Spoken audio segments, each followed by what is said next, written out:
बिपिएफनि दैदेनगिरि नोंथांमोननिसिम आंनि गोसो गोरबोनि अननायखौ जासिहरग्रोनाय जाबाय। दा हयथ' नोंथांमोना सोलिबाय थानाय बे बिटिसिनि अबस्था नोंथांमोना मिन्थिखागौ जानांगौ ना। सिगाङाव जोंहा 2003 आव जेला बिटिसि सुक्ति जादोंमोन होनब्ला जोंहा गोबां माखासे पावारफोर मोनदोंमोन नङा होनब्ला। दा जोंहा खिन्थु नैबे 2020 आव जानाय बे बिटिआर एकर्डनि गेजेरजोंहाय जोंनि बै मोनखानाय क्षमताफोरा जोंहा लासैनो थांफिनगासिनो दं। दा बुंनो थाङोब्ला जोंहा बिटिसिआ अलखदनि समाव बेवहाय बिनिखायनो दिनै जों बयबो बिटिसिखौ बासायनांगौ, बिटिसि जोंनि बे हाखौ बासायनांगौ, बिटिसिखौ मा होनो बिटिसिनि पावारफोरखौ जोंहा लाबोफिननांगौ होननानैहाय बयबो रायजो राजा नोंथांमोना ओंखारबोदों नङा होनब्ला बिटिसिखौ बासायनो होननानै। दिनैहाय बे बिटिसिखौ बासायनांगौब्ला नोंथां रायजो राजाफोराल' बेहाय बाहागो लाब्ला जानाय नङा। जों बायदि उन्दै उन्दै लाइमोन जाखांनाय लाइमोनफोराबो दिनैहाय बिटिसिखौ बासायनो होननानै जों दिनै खौसे जानानैहाय ओंखारबोदों आरो। जिहेतु जोङो सिगाङाव स्टुडेन्ट हिसाबै जोङो एबसुआवनो दंबाय थायोमोन। बे समाव जों प्रमद बर' साराहाय परिबर्तन सरकार लाबोगोन, परिबर्तन सोलायनाय लाबोगोन होननानै बुंनायाव जों एसेब्लाबो गोसोआव जों माबा मोनसे गोदान मोनसे मोनगोन, जेनेबा जोंनि बिटिसिनि पावारफोरा बांनायनिफ्राय बांसिन बावसिगोन, आरोबाव जोंनि क्षमताफोरा बारायसिगोन होननायाव जोङो साननानैहाय जों गोबां मिजिं लानानै जों प्रमद बर' सारखौ जों हेल्प खालामबोदोंमोन ना, सापर्ट खालामबोदोंमोन। खिन्थु जों दिनैहाय 4 बोसोराव दासिमाव प्रेक्टिकेलि नुबाय बिथाङा दिनैसिम जेबो मोनसेबो जेनेबा डेभेलपमेन्टनि खामानि मावाखै, जों बेखौ नुखाबाय बयबो। बेनिखायनो जों दिनैहाय जोंनि हारिखौ जाथिखौ बासायफिननोब्ला फोथांनानै लाखिफिननोब्ला जोङो दिनैहाय नोंथांमोनजों लोगोसे समान समान जों बायदि फरायफुनाय स्टुडेन्टफोराबो जोङो दिनै ओरैनो थानो सानाखै। जोङो रायलायबाय थादों बिदिनो गोबां जोंनि बिटिसिनि अबस्थाया मोजां नङा, जोंहा जोंनि बिटिसिनि पावारखौ लाबोफिननांगौ होननानै जों गोबां रायलायबाय थादों। खिन्थु जोङो दिनैहाय बेबायदि सिं रायलायबाय थानानैल' मा जानोना आयंमोन, जोङो फिल्डआव ओंखारनानैथ' खामानि मावनांगोन ना। बेनि थाखायनो जोङो दिनैहाय हाग्रामा महिलारि सार दैदेननाय बिपिएफ हान्जाया जोंखौ दिनै खाबु होदों मावनानै जेनेबा सोलोंनानै लानो थाखाय आरोना। जिहेतु जोंहा जोंनि नेक्स्ट जेनेरेसनावहाय बिटिसिखौ जोंनो बासायनानै नोंसोरनो बासायनानै लाखिनांगौ होननानै जोंखौ दिनै सोलोंनो खाबु होदों आरो। ओंखायनो जोंखौ दिनैहाय सिनियर व्यक्तिफोरजों दिनै ओंखारफानानै जोंखौ दिनैहाय सोलोंनो थाखाय खाबु होदों। आरो जों बिथांमोनजों ओंखारफानानैनो गामि गामि जोङो जा एसे मिन्थिगौ जोङो बेखौ दिनै रायजो राजाफोरनि सिगाङाव बुंथिनानै होदों आरो।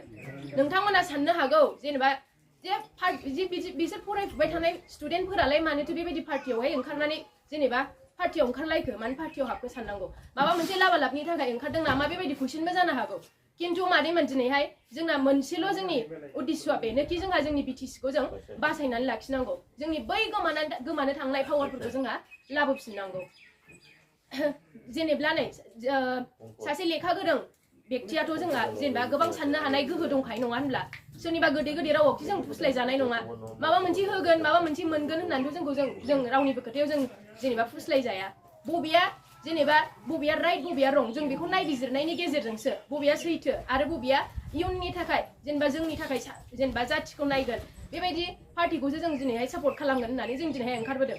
आरो जों दा नुनायखिनियाव जों एकमात्र बिपिएफ हान्जायाल' दिनैहाय जेनेबा बेबायदि इयुननि भबिष्यतनि खोथा सानो होननानै जोङो दिनैहाय मिन्थिनो मोन्दों होनब्ला एकमात्र बिपिएफ हान्जायाल' जों होननानै दिनै बेखौ जों रोखायै फोरमान मोन्दों आरोखि ना।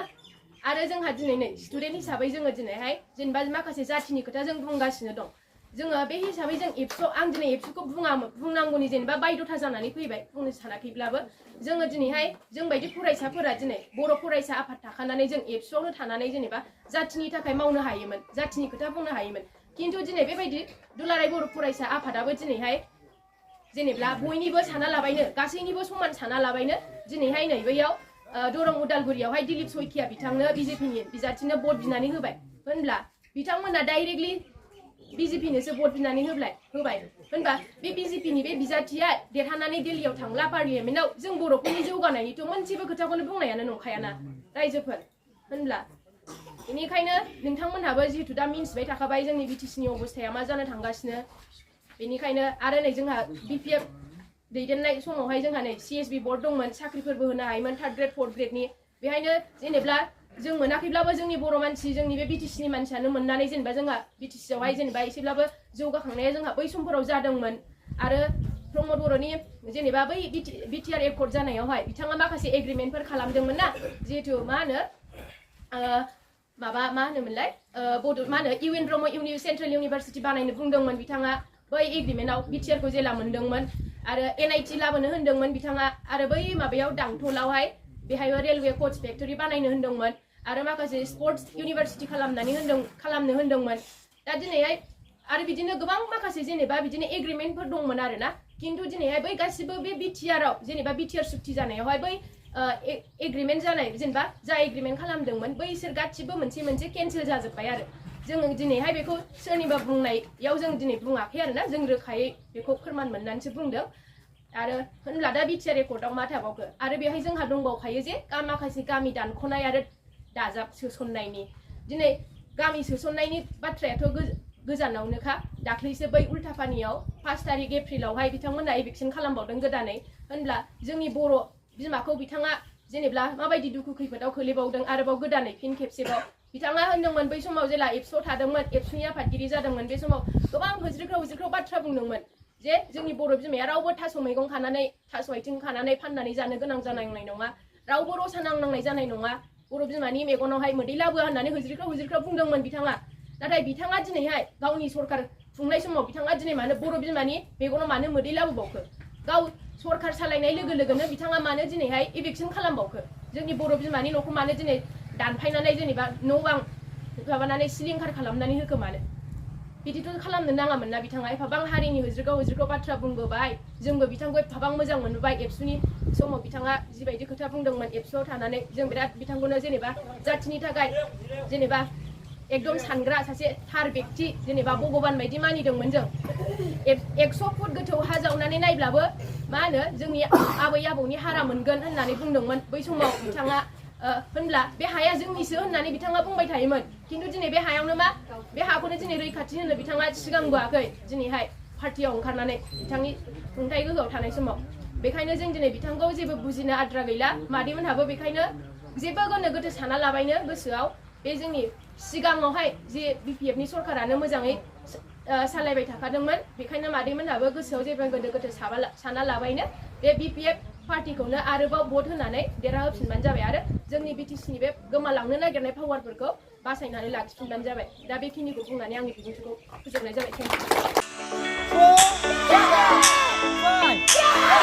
नोंथांमोनहा गावबा गावनि गथ'खौ काराटेनि सासे राफोद गेलेगिरि खालामनो गोसो दं नामा?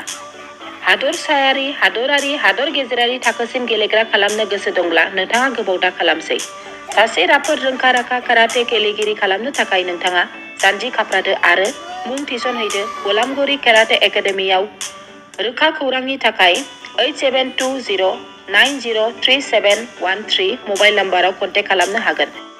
बेबायदिनो बड' हाउस काराटे एकाडेमिनि थाखाय 6900451157, बेंटल काराटे एकाडेमिनि थाखाय 9678041226, बेरहांगाव काराटे एकाडेमिनि थाखाय 6901341656 आरो धालिगाव काराटे एकाडेमियाव मुं थिसननायनि थाखाय 8720903713 मबाइल नाम्बाराव खौरां लानो हागोन।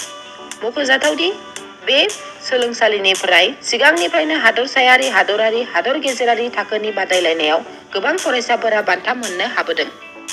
बे मुंख'नाय फोरोंसालियाव रोंग'थि गोनां फोरोंगिरिया फोरोंथाय होनानै नोंथांनि गथ'खौ सासे राफोद काराटे गेलेगिरि सोरजिनायाव मदद आरो जाफुंसार खालामगोन।